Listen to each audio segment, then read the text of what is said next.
आऊज़ु बिल्लाहि मिनश शैतानिर रजीम। बिस्मिल्लाहिर्रहमानिर्रहीम। अल्लाहुम्मा सल्लि अला सय्यदिना मौलाना मुहम्मदिन व अला आलिहि व सहबिहि व बारिक वसल्लम। तमाम तारीफ़ें रब्बुल इज़्ज़त की हैं जो तमाम जहानों को पालने वाला है। मैं हूँ हकीम आमिर शहज़ाद डस्का से। नाज़रीन किराम, आपकी खिदमत में हुक्म कदीम का माल जाती रुझान, उनकी गहरी फ़िक्र, अमराज के दफ़ा के लिए, हिफ़्ज़ान सेहत पर उनका फ़लसफ़ा, उनके माल जाती वाक़यात और उनके अक़वाल अर्ज़ करता हूँ।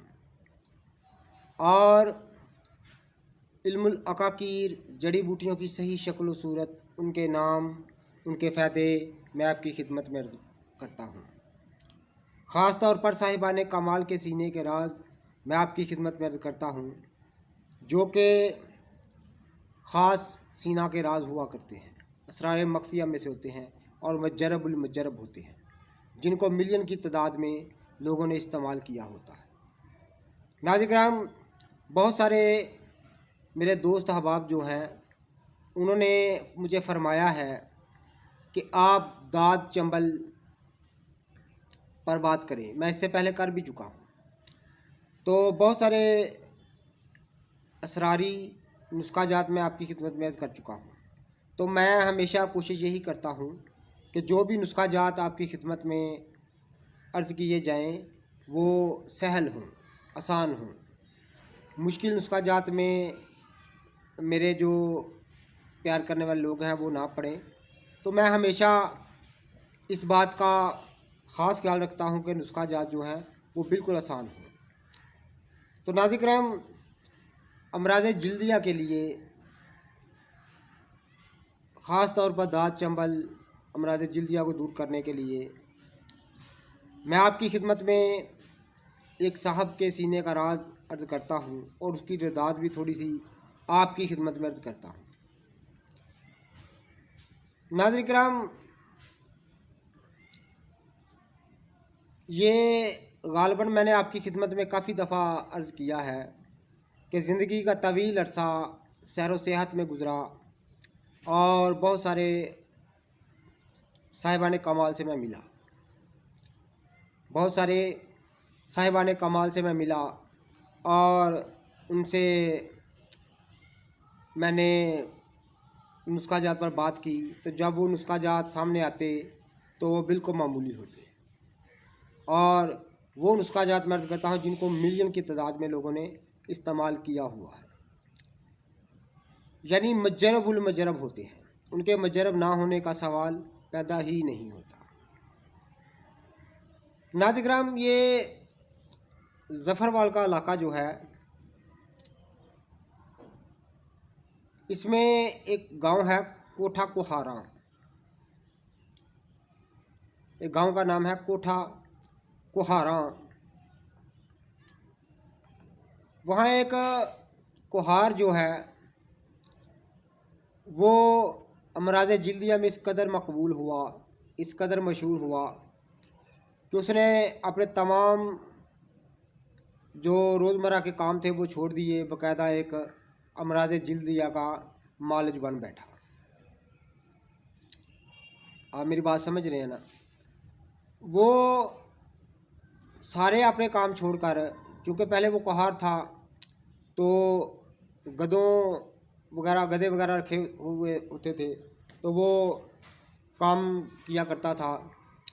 जब उसके हाथ एक नुस्खा आ गया अमराज़ जिल्दिया का, उसने 1, 2, 3, 4, 10 लोगों पर इस्तेमाल किया और वो काफ़ी मफीद साबित हुआ। तो बाकायदा आस्ता आस्ता उसका जो काम चलना शुरू हुआ, लोगों को शफा शुरू होना हुई, तो उसने बाकायदा सारे काम छोड़कर एक मालिज बन बैठा अमराज़ जिल्दिया का। लोग उससे आते और वो दुआ लेकर जाते। उस ज़माने में वो बहुत कम पैसे लिया करता, लेकिन फिर भी उसका निज़ाम अच्छा चल जाया करता था।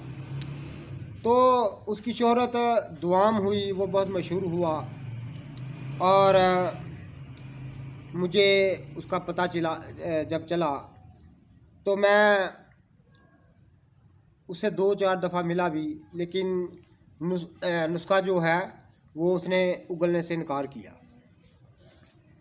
तो मैं काफ़ी सोचता रहा कि ये नुस्खा जो है वो हरगिज़ नहीं बताएगा। तो कुदरत ऐसी हुई कि मैं एक दिन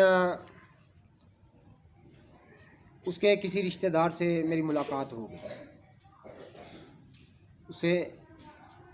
उसका जो कोई ख़ास रिश्तेदार था उससे मेरी मुलाकात होगी, वो भी कहार था। तो वो डस्के में था, यानी वो हमारे शहर का था जो उसका ख़ास रिश्तेदार था। तो मैंने कहा कि यार ऐसे ऐसे नाम सुना है। तो उसने कहा वो तो हमारा रिश्तेदार है। इस तरह उसने बताया कि वो हमारे मामू का दामाद है, फ़लाँ गांव में उसकी शादी हुई है, तो वो हमारा मामू है, तो हमारे मामू का वो दामाद है।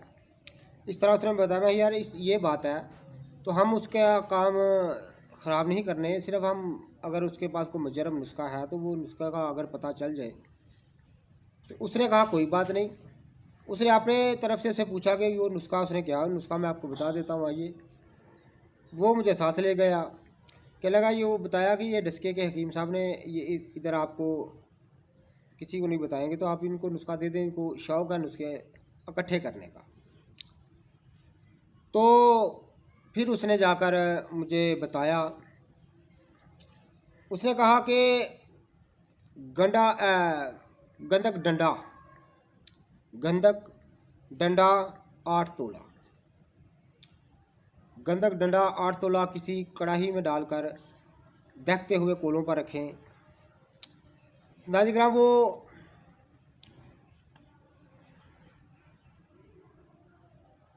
दहकते हुए कोलों पर रखें तो गंधक पिघल जाएगी।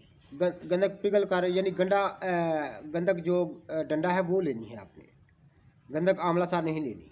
2 किस्म की होती है ना, गंधक आंवला सार एक, गंधक डंडा 2। तो गंधक डंडा लेनी है आपने, तो वो तेल हो जाएगी। तो जब तेल हो जाए तो आपने उसके अंदर जो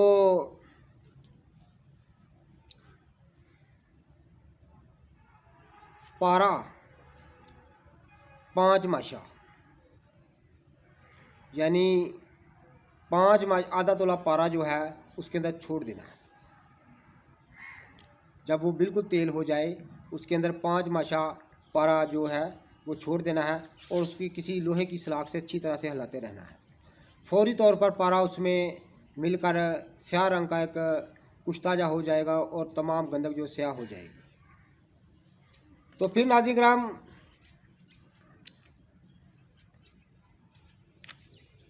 जब पारा खूब मिल जाए, अच्छी तरह हिला लें,